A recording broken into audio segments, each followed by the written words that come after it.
മറ്റൊന്ന് ഈ ഖുർആൻ ശാസ്ത്ര താരതമ്യങ്ങളാണ് പിന്നെ കാണാൻ കഴിയുന്ന ഒരുപാട് കാര്യങ്ങൾ. നമ്മൾ ഇത്തരം ഒരുപാട് വിഷയങ്ങൾ സൂചിപ്പിക്കുന്ന സമയത്ത് ഇങ്ങോട്ട് പറയാറുള്ളതിലൊന്നാണ് ഈ ഖുർആനിൽ ഒരുപാട് ശാസ്ത്ര വിരുദ്ധമായിട്ടുള്ള പരാമർശങ്ങളുണ്ടല്ലോ, അല്ലെങ്കിൽ മതം എന്ന് പറയുന്ന ശാസ്ത്രത്തിന് എതിരല്ലേ, വെളിപാടും ശാസ്ത്രം ഒരിക്കലും ചേർന്ന് പോകില്ലല്ലോ. അത് പറയാൻ വേണ്ടി ചില വ്യാഖ്യാനങ്ങളിലുള്ള ചില മറ്റേ ആരോപണങ്ങളൊക്കെ ഖുർആന്റെ മേലും മറ്റും വെളിപാടിന്റെ മേലൊക്കെ ഉദ്ധരിക്കാറുണ്ട്. അപ്പം എങ്ങനെയാണ് ഈ ഒരു ഭാഗത്ത് നോക്കിക്കാണുന്നത്? അത് സംബന്ധിയായിട്ട് ഒന്ന്, വെളിപാട് എന്ന് പറഞ്ഞാൽ ദൈവത്തിൻ്റെ കലാമുള്ള പടച്ചോൻ്റെ കലാമ് എന്നാണ് അതിന് പിന്നെ പറയുന്ന പേര്. അപ്പോൾ അത് പടച്ചോൻ്റെ കൗലാണ്. കൗലാന്ന് പടച്ചോൻ്റെ പ്രസ്താവനകളാണ്. പടച്ചോൻ നൽകിയിട്ടുള്ള സന്ദേശങ്ങളെ കൗലായിട്ട് നമുക്ക് നൽകുകയാണ്. അതാണ് വേദത്തിലുള്ളത്, ഖുർആനിലുള്ളത്. എന്നാൽ പ്രപഞ്ചം എന്ന് പറഞ്ഞാൽ അത് പടച്ചോൻ്റെ അഫ്ആലാണ്, ഫീലാണ്, പ്രവൃത്തിയാണ്. ദൈവം സൃഷ്ടിച്ചാണ് പ്രപഞ്ചം. അപ്പോൾ ദൈവത്തിൻ്റെ ആ സൃഷ്ടിപ്പിൻ്റെ പ്രകടനമാണെന്ത് പ്രപഞ്ചത്തിലുള്ളത്. അപ്പോൾ ആ പ്രപഞ്ചത്തിലുള്ള ഈ പ്രകടനത്തെ വ്യാഖ്യാനിക്കുകയും ആഖ്യാനിക്കുകയും ചെയ്യുന്ന കാര്യങ്ങൾ ഖുർആനിലുണ്ടാവും. അത് ഉണ്ടാകുമ്പോൾ ഇത് തമ്മിൽ എന്തുണ്ടാവില്ല, രണ്ടും ഒരേ സോഴ്സ് എന്ന് വന്നതുകൊണ്ട് ഇത് രണ്ടും തമ്മിൽ എന്തുണ്ടാവില്ല, വൈരുദ്ധ്യം ഉണ്ടാവില്ല. കാരണം ഒന്ന് ദൈവത്തിൻ്റെ കൗലാണ്, മറ്റൊന്ന് ദൈവത്തിൻ്റെ ഫീലാണ്, പ്രവൃത്തിയാണ്. അപ്പോൾ ഇവ തമ്മിൽ വൈരുദ്ധ്യം വരിക എന്നുള്ള പ്രശ്നം ഉണ്ടാവില്ല. എന്നാൽ വൈരുദ്ധ്യം വരുന്നു എന്ന് പറയുന്ന കാര്യങ്ങൾ യഥാർത്ഥത്തിൽ എന്തായിരിക്കും? ഒന്നുകിൽ ആ ഖുർആൻ്റെ നെസ്സ് ശരിയായി മനസ്സിലാക്കാതെ ആയിരിക്കും. കൗല് മനസ്സിലാക്കാതെ കൗല് അവനവന് അഭിരുചിയുള്ള തലത്തിലേക്ക് കൊണ്ടുവന്ന് എന്തോ പറഞ്ഞിട്ടുണ്ടായിരിക്കും. ആ പറഞ്ഞ കാര്യം യഥാർത്ഥത്തിൽ സൃഷ്ടാവ് പറഞ്ഞ സംഗതി ഉണ്ടായിക്കൊള്ളുന്നില്ല. അത് ഈ വ്യാഖ്യാതാവ് അല്ലെങ്കിൽ അത് പ്രസൻറ്റ് ചെയ്യുന്ന ആൾക്ക് പറ്റുന്ന അബദ്ധമാണ് ഒന്ന്. അത് യഥാർത്ഥ ശാസ്ത്രവും തമ്മിൽ ഏറ്റുമുട്ടും.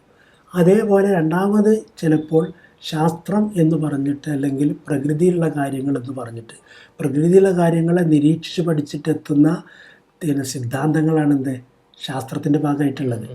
പ്രകൃതി സൂര്യൻ എങ്ങനെ സഞ്ചരിക്കുന്നു അതിനെപ്പറ്റിയുള്ള പഠനമാണ്. ആ സൂര്യനെ സൃഷ്ടിച്ച സൃഷ്ടാവാണ് ആ ചലനം ഉണ്ടാക്കി വെച്ചിട്ടുള്ളതും കൃത്യത വെച്ചിട്ടുള്ളതും.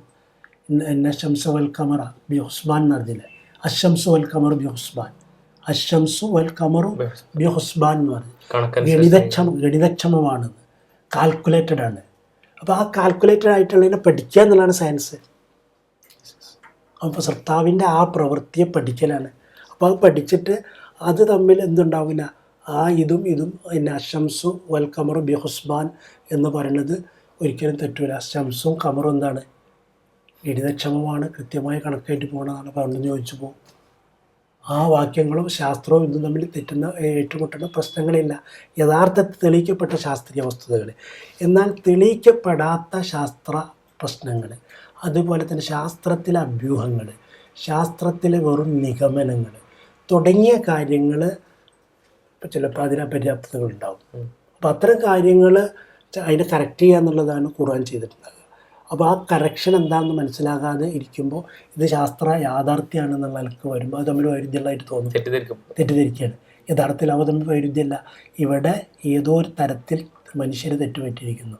ഒന്നുകിൽ ശാസ്ത്രത്തെ കയ്യാളി വിശകലനം ചെയ്തെടുത്ത് തെറ്റുപറ്റിയിരിക്കുന്നു, അല്ലെങ്കിൽ വേദത്തെ വ്യാഖ്യാനിച്ചെടുത്ത് എന്ത് ചെയ്തിരിക്കുന്നു, തെറ്റുപറ്റിയിരിക്കുന്നു.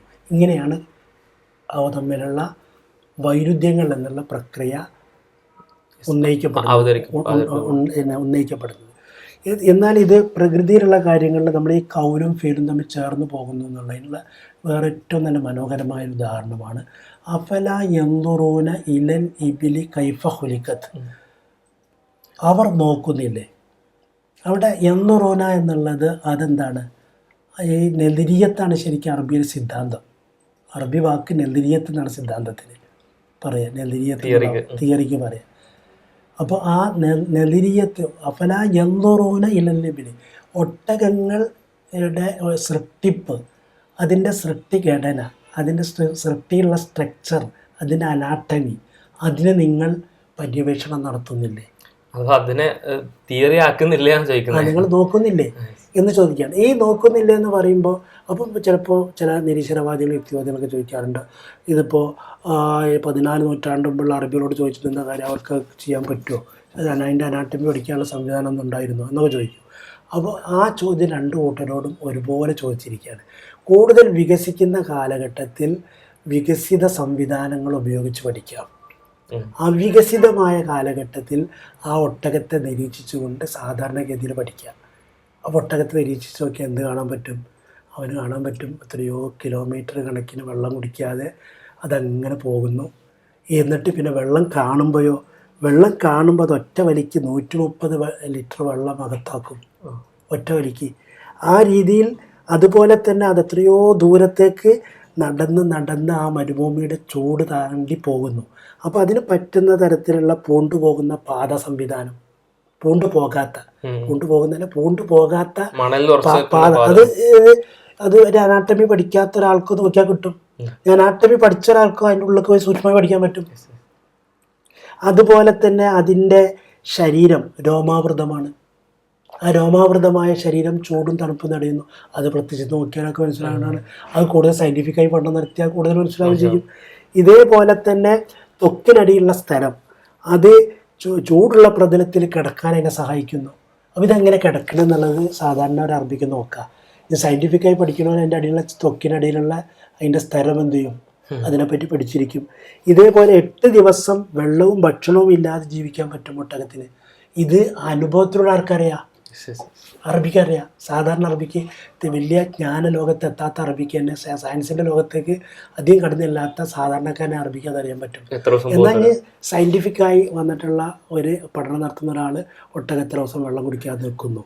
അതുപോലെ തന്നെ ഭക്ഷണം കിട്ടാതെ എത്ര കാലം അതിന് മുന്നോട്ട് പോകാൻ കഴിയുന്നു തുടങ്ങിയ കാര്യങ്ങൾ. ഇതേപോലെ 40 കിലോഗ്രാമോളം നെയ്യ് അതിൻ്റെ ശരീരത്തിൽ എന്ത് ചെയ്യുന്നു, ശേഖരിക്കാൻ സാധിക്കുന്നു. അങ്ങനെ ശേഖരിക്കാൻ സാധിക്കുന്നു എന്നുള്ളത് ഇപ്പം കൂടുതൽ അതിൻ്റെ അനാട്ടമി വെച്ച് പഠിക്കുമ്പോൾ അതിലേക്ക് പോയിട്ട് പിന്നെ കാണാൻ പറ്റും, പഠിക്കാൻ പറ്റും. ഇതുപോലെ അതിൻ്റെ നീണ്ട കാലുകൾ, ഇത് സാധാരണ അറബിക്ക് നോക്കിയാൽ മനസ്സിലാവും. അതേസമയം ആ നീണ്ട കാലുകളുടെ പ്രസക്തി എന്താണെന്നുള്ളത് സയൻറ്റിഫിക്കായി പഠിക്കാം. ആ നീണ്ട കാലം എങ്ങനെ നിൽക്കുന്നു, എങ്ങനെയാണ് അതിൻ്റെ സ്ട്രക്ചർ രൂപപ്പെട്ടിട്ടുള്ളത് എന്നുള്ളത് പഠിക്കുക. അപ്പോൾ അങ്ങനെ പഠിക്കുമ്പോൾ ആ നീണ്ട കാലുകളിലുകൊണ്ട് ചൂടിൽ നിന്ന് എന്ത് ചെയ്യുന്നു, ഇതിൻ്റെ സംരക്ഷണം കിട്ടുന്നു. അപ്പോൾ സാധാരണക്കാർ ഒരു ചോദ്യം ചോദിക്കാം എന്ന രീതിയിലുള്ളൊരു പ്രശ്നമാണ് ഒട്ടകം മരുഭൂമിയിൽ പരിണമിച്ചുണ്ടായതാണോ? ഒട്ടകമാണോ മരുഭൂമിയാണോ ആദ്യം ഉണ്ടായത്? ഈ 2 ചോദ്യങ്ങൾ ചോദിച്ചാൽ, അപ്പോൾ അതിൽ ഒട്ടകം പരിണമിച്ചുണ്ടാകണമെങ്കിൽ ഈ പൂർണ്ണമായ ഘടനയോട് കൂടി ആ ഒട്ടകത്തിന് മരുഭൂമി ജീവിക്കാൻ പറ്റുള്ളൂ.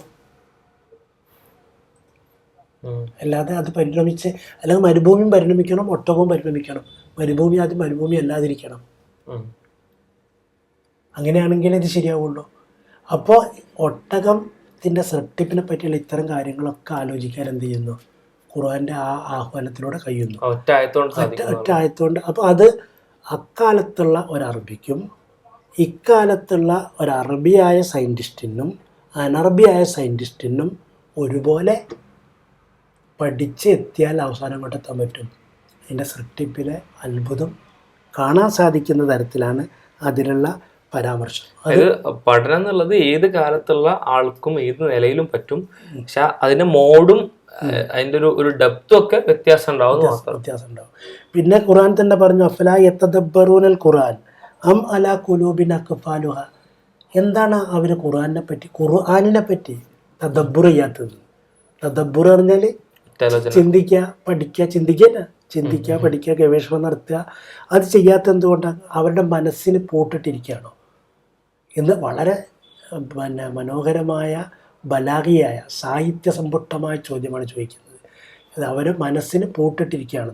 മനസ്സിൻ്റെ പൂട്ട് തുറന്ന് ചിന്തയുടെ ലോകത്തേക്ക് കടന്നു വന്ന് ഖുർആൻ വെച്ച് പ്രപഞ്ചത്തെ പഠിക്കുകയും പ്രപഞ്ചത്തെ പഠിച്ച് ഖുർആനിലേക്ക് വരികയും ഒക്കെ ചെയ്യുമ്പോൾ യഥാർത്ഥത്തിൽ വിശ്വാസത്തിൻ്റെ തലത്തിൽ കൂടുതൽ ദൃഢത ഉണ്ടാവുക എന്നുള്ളതാണ് സംഭവിക്കുക. അതിനാൽ തന്നെ അങ്ങനെ വരുമ്പോൾ ഇൽമ് അല്ലാത്ത ലന്നിനെ എന്ത് ചെയ്യരുത്, പിന്തുടരുത്. ലന്നെ പിന്തുടരാതെ ഇൽമിനെ പിന്തുടർന്നു കഴിഞ്ഞാൽ ശരിയായ ഒരു ജ്ഞാന ലോകത്ത് എത്തിച്ചേരാൻ പറ്റും. അപ്പോൾ റൈബ്, ഷക്ക്, ലന്ന് തുടങ്ങിയ മാലഹും ബിഹി മിൻ ഇൽമിൻ ഇല്ലത്തിബാ ലന്ന്. അവർക്ക് ചില ആളുകൾക്ക് എന്തില്ല, യാതൊരു ജ്ഞാനവും ഇല്ല. അവർ ലന്നിനെ ഊഹാപോഹത്തെ പിന്തുടരാണെന്ന് പറഞ്ഞു. അപ്പോൾ ഇൽമിനാണ് പിന്തുടരേണ്ടതെന്ന് ലന്നിനല്ല പിന്തുടരേണ്ടത്, ലന്നല്ലൊരു കാര്യം ഉറപ്പിക്കാൻ വേണ്ടിയിട്ട് അടിസ്ഥാനമാക്കേണ്ടത് എന്നുള്ളതാണ് ഖുർആൻ ഈ കാര്യത്തിൽ പറഞ്ഞിട്ടുള്ളത്. അപ്പോൾ ഖുർആൻ അത്തരത്തിൽ പഠനത്തെ എല്ലാ നിലക്കും പ്രോത്സാഹിപ്പിക്കുന്നുണ്ട് എന്നാണ് നമുക്ക് മനസ്സിലാക്കാൻ പറ്റുക. ഒപ്പം തന്നെ ഇത് തമ്മിലുള്ള വൈരുദ്ധ്യങ്ങൾ കാണാൻ പറ്റുന്ന സമയങ്ങൾ എന്ന് പറഞ്ഞാൽ നേരത്തെ സൂചിപ്പിച്ച പോലെ രണ്ട് കാര്യങ്ങളാണ്. പടച്ചവൻ്റെ വാക്കുകളാണ് പ്രമാണം, പടച്ചവൻ്റെ പ്രവർത്തനമാണ്. പടച്ചവൻ്റെ പ്രവർത്തനത്തിലുള്ള കാര്യങ്ങളെയാണ് നമ്മൾ ശാസ്ത്രത്തിലൂടെ മനസ്സിലാക്കാൻ ശ്രമിക്കുന്നത്. ഒന്നുകിൽ പടച്ചവൻ്റെ വാക്ക് എന്തായാലും തെറ്റില്ല, ആ വാക്കിനെ മനസ്സിലാക്കിയെടുത്ത് തെറ്റുണ്ടാവാം.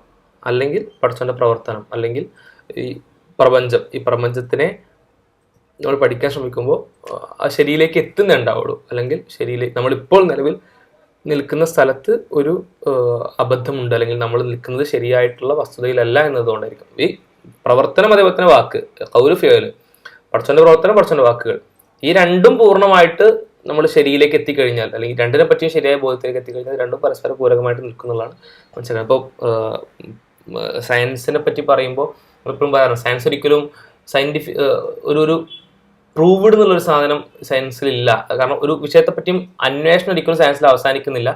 നിലവിൽ കിട്ടിയ ഇൻഫർമേഷൻ വെച്ചിട്ട് ഇതാണ് ഒരു ഏറ്റവും മികച്ച ശരിയായിട്ട് പറയാറുള്ളത് എന്നൊരു സാധനം അങ്ങനെ നോർമലി പറയാറുണ്ട്. കാരണം എപ്പോഴും സയൻസ് വെച്ചാൽ ഇനിയും കുറച്ചുകൂടി ഇൻഫർമേഷൻ കിട്ടിയാൽ എന്താണ് അതിനെപ്പറ്റി മനസ്സിലാക്കാൻ പറ്റുക, അഥവാ ഈ പ്രപഞ്ചം എങ്ങനെ ഉണ്ട്, പടച്ചവൻ്റെ പടച്ചവൻ്റെ പ്രവർത്തനം എങ്ങനെ ഉണ്ട്, അതെങ്ങനെയാണെന്ന് മനസ്സിലാക്കാൻ ശ്രമിച്ചുകൊണ്ടിരിക്കുകയാണ്. ഇപ്പോൾ ഒരു ഉദാഹരണം പറയാറുണ്ട്. ഇപ്പോൾ മൊബൈൽ ഫോൺ എന്ന് പറഞ്ഞാൽ അതിൻ്റെ ആകൃതി എന്താണെന്ന് വെച്ചാൽ നമുക്ക് പല രീതിയിൽ വ്യാഖ്യാനിക്കാം. ഈ സൈഡിൽ നിന്ന് നോക്കിയാൽ ഒന്നുകൂടി തിൻ ഫോണാണെങ്കിൽ അതൊരു വര മാത്രമാണ്, ഇവിടെ നിന്ന് നോക്കിയാൽ ഒരു ചതുരാണ്. അപ്പോൾ അത് നോക്കുന്ന സ്ഥലം ഇവിടെ എത്താൻ ഒരാൾക്ക് പറ്റിയിട്ടില്ലെങ്കിൽ അതെ ആപേക്ഷികമാണ്. അപ്പൊ ഇവിടെ എത്താൻ ഒരാൾക്ക് പറ്റിയിട്ടില്ല, അയാളെ സംബന്ധിച്ചത് വരയായിരിക്കും. അപ്പൊ അയാൾ പറയും ഞാൻ വരയാണെന്ന് തെളിയിച്ചു, ഇത് ചതുരമാണെന്ന് പറഞ്ഞിട്ട് എത്ര വലിയ അബദ്ധമാണെന്നുള്ള ചോദ്യം ചോദിക്കുന്നതിൽ അർത്ഥമില്ല എന്നുള്ളൊരു കാര്യമാണ് സൂചിപ്പിക്കാനുള്ളത്.